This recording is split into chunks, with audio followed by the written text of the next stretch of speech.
तर आमचे बौद्धाचार्य आळवा येथील बौद्धाचार्य यांनी या समाजामध्ये अनेक वर्षापासून हा जो समाजसेवा आणि समाजसेवा करत असताना समोरच्या आणि आपल्या समाजातल्या व्यक्तींना काय मार्गदर्शन द्यावं आणि काय प्रेरणा द्यावं आणि आमचे बौद्धाचार्य जयदेव साहेब आळवाईकर यांनी सुंदर असं त्यांनी या गावामध्ये परिवर्तन घडवून आणलं. खरोखरच त्यांचं कौतुक करावं तेवढं कमी आहे. मग मला काय म्हणायचे साहेब, आपण जो धर्माचा आणि आपल्या गावामध्ये तुम्ही एकदम छान छान खूप सुंदर असा कार्यक्रम घेतलात आणि ते चळवळ तुम्ही आत्तापर्यंत ते चळवळ तुम्ही समोर आणली आणि लढली आणि समाजातल्या घटकांना तुम्ही एकत्रित करून चळवळ मोठी केली. त्याच्याबद्दल तुमची कशी चळवळ सुरुवात झाली? मी अगोदर मी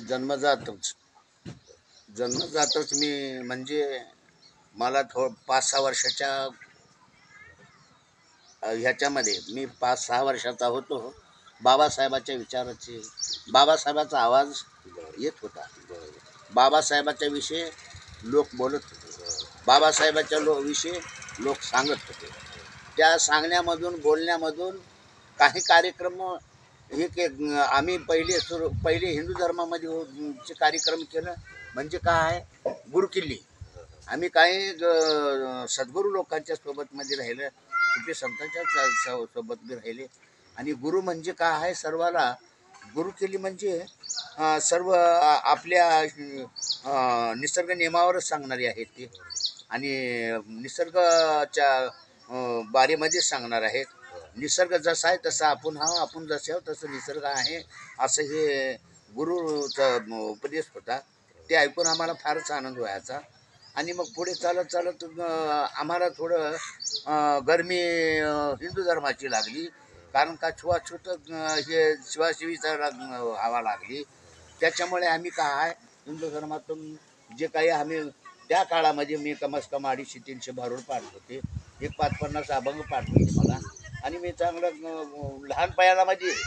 लहानपणापासूनच मी हे कार्य करत असताना मग मला हे लोक शिवाशिवीचा हे केले, ऊब लागली, जातीयतेची ऊब लागली. मग तेव्हा मी माझ्यामध्ये थोडेसे चैतन्य आलं, परिवर्तन आलं. का अरे आम्ही बी देवाचे लेकर, ते बी देवाचे लेकर, आणि देवाच्या देवळात बसलं तरी आमचे शिवाशिवी होते, हे होते ते होते. म्हणले ह्याला कशाला घ्यायचंच नाही, ह्याचं नाव बी घ्यायचं नाही. ह्याचे मी लहानपणापासून आमच्यात असलेले देव दगडाचे देव नेऊन वड्याला टाकत होतो. मग तसं करत करत पुढे मी 6वीपर्यंत माझं शिक्षण गावामध्ये झालं. आणि झाल्यानंतर मी पुन्हा 70च्या अवधीमध्ये मी मुंबईला गेलो. मुंबईला जाऊन सनी माझ्या 7 कवी गायक आणि ह्याचे मस्के म्हणून सनी होते शेवटचे, आणि काही संगीत कलाकार होते. त्यांच्यासोबत मी मुंबईला गेलो. आणि मुंबईला गेल्यानंतर बाबासाहेबाच्या विचाराची क्रांती गीतातून ऐकली. मी ऐकल्यानंतर माझ्यामध्ये ते श्रद्धा आणि भक्ती इतकी कुठून भरली की मी माझ्यातून ते निघावं असं त्याची बिलकुल इच्छा झाली नाही. इतकी बाबासाहेबाच्या आणि विचाराची श्रद्धा आमच्यामध्ये मशाल अशी पेटली. ती मशाल घेऊन आम्ही काय पूर्ण मुंबईमध्ये पूर्ण ह्याच्यामध्ये फिरलं कवी गायक म्हणून. मला टीटी लोक देखील, सर्व रेल्वे स्टेशनचे लोक, टीटी वगैरे मास्तर, सर्व रेल्वे कर्मचारी देखील मला चांगल्या प्रकारे ओळखत होते आणि ते देखील मला सहकार्य करत होते त्या टायमाला. आणि फिरत मग पुन्हा 1 वर्ष मुंबईला मी राहिलं. मुंबईतून येऊन सनी मग गावामध्ये 6 महिने काढलं. 6 महिने काढल्यानंतर इथं दुष्काळाची ऊब लागली. आणि ते दुष्काळामुळे काय थोडे दिवस इथं राहिले मी 6 महिने. नंतर मी ह्याला हैदराबादला गेलं. हैदराबादला जाऊन सनी मग आपला समाज कुठं आहे तिथं. मला महाराष्ट्र कर्नाटकमध्ये असलेल्या आपल्या जातीचे लोक, बौद्ध लोक ह्याच्याविषयी मला फारच आकर्षण होतं आणि त्यांच्याशी माझं केव्हा भेटावं केव्हा त्याला सांगावं बाबासाहेबांचे विचार अशी माझी इच्छा होती. आणि मी कमीत कमी हैदराबाद सिकंदराबादमधल्या की 40-45 बस्तीमध्ये माझं कार्यक्रम होत होते. म्हणजे मी 1990पर्यंत तिथं कार्य केलं. मी सुब्बय्या म्हणून आंध्र प्रदेशचे भारतीय बौद्ध महासभाचे प्रेसिडेंट होते आणि के नागया होते, राष्ट्रपाल होते, शिव दामले होते. मी त्यांच्यासोबत हे पूर्ण आंध्रामध्ये कार्य केलं. ते केल्यानंतर अनेक आम्ही काय आहे बुद्धिस्ट सोसायटीच्या अनेक आम्ही शाखा ओपन केली आणि मी गायनाच्या माध्यमातून बुद्धाचं चरित्र सांगायचा आणि गायनाच्या माध्यमातून बुद्धाचे विचार बाबासाहेबांचे विचार सांगत असताना लोक मला म्हणत होते कवी गायक कव्वाल असं म्हणत होते. मग मी का 1977मध्ये गोइंका गुरुजीच्या जवळ जाऊन मी ध्यानधारणेचा अभ्यास केला, ध्यान साधना केली. ध्यान साधना केल्यानंतर मला खरोखरच गुरु म्हणजे काय आणि धर्म म्हणजे काय याची चांगली जाणीव झाली. बुद्धाच्या विषयी मला फार आनंद साधना केल्यानंतर बुद्ध किती महान आहेत, कितीतरी विद्याचा सागर आहे हे सर्व. मग मला आठवण आली तुकाराम महाराजाची, मला आठवण आली कबीरदासाची, मग आठवण आली आपल्या आईवडिलाची. म्हणलं किती महान हे जन्म किती महान आहे असं माझ्या जीवाला वाटलं. आणि तेव्हापासून मी हे प्रचाराचं कार्य गोइंका गुरुजी मला विचारत होते तुम इतने छोटे हो, तुम क्या करते हो, क्या करेंगे तुम्हारे पास क्या धन है, तुम क्या करोगे मैं ये विद्या सीख करके.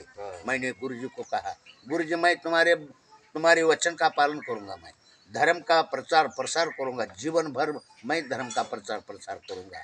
कहकर मैं गोइंका गुरुजी को हाथ जोड़ करके प्रणाम करके 10 दिन में मुझे प्रवेश करने के लिए उनको प्रणाम किया. उन्होंने 10 दिन में मुझे बहुत सिखाए.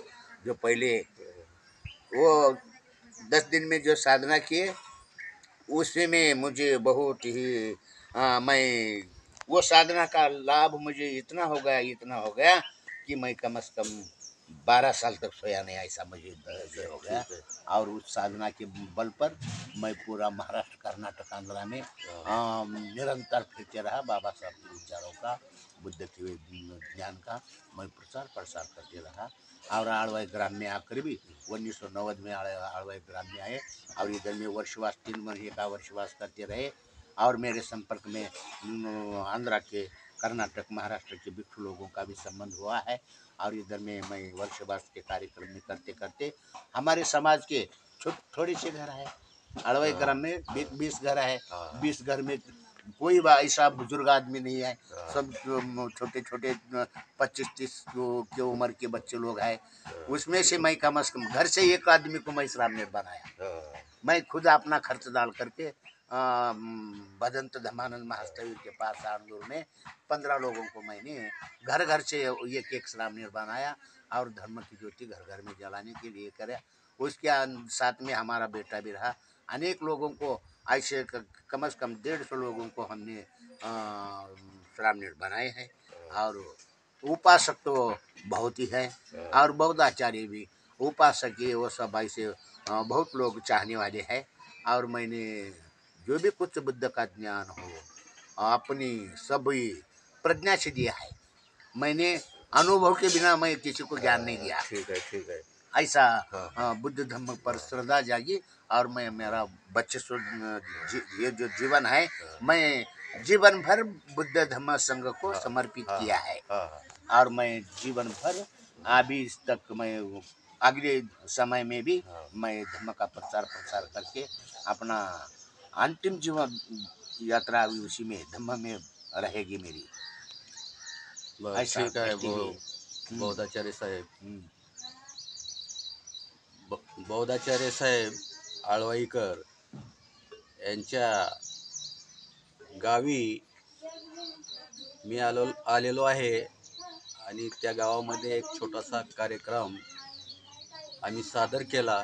खरोखरच आमचे जयदेव साहेब यांनी खूप असं कर्नाटक आणि पूर्ण या महाराष्ट्रामध्ये नसून अनेक स्टेटमध्ये त्यांनी आंध्र प्रदेश, बिहार या ठिकाणी जाऊन त्यांनी समाजसेवा केली. सुंदर असं त्यांनी समाजसेवा केलेली आहे, तरी त्यांचं अभिनंदन आणि जयदेव साहेबांना जय भीम. जय भीम. धन्यवाद. नमो बुद्धाय. नमो बुद्धाय. जय भीम.